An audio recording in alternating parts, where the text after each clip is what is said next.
যশোরে মিজানুর রহমান আজহারীর মাহফিলে পদদলিত হয়ে ৫ জন গুরুতর আহত হয়েছে। তারা এখন যশোর মেডিকেল কলেজ হাসপাতালে চিকিৎসাধীন রয়েছে। দক্ষিণ বাংলার ডেস্ক রিপোর্ট।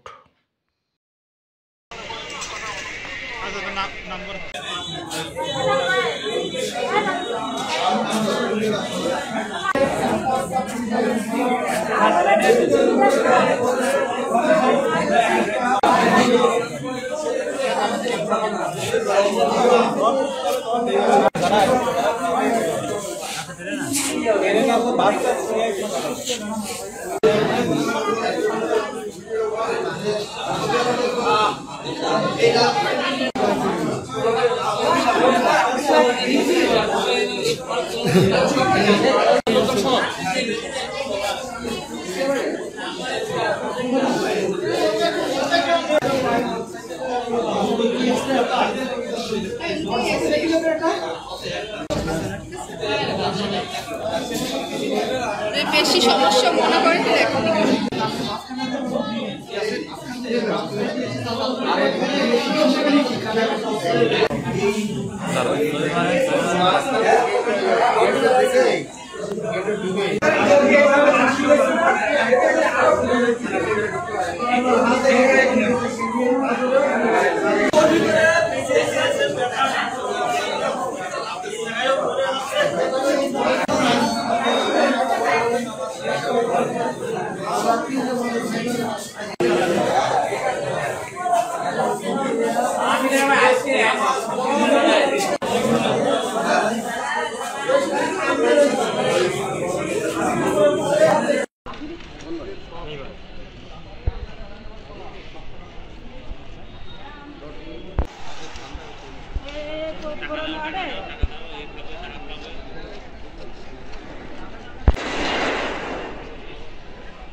হাসপাতালের সামনে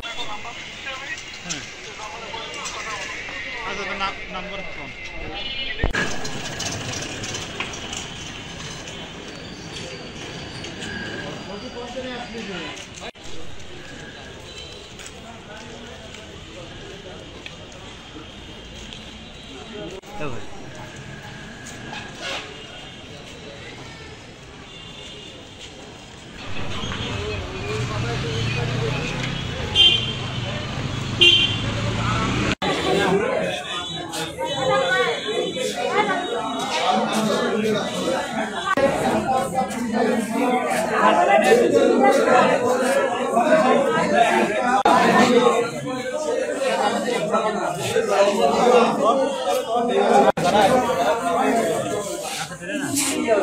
বাচ্চা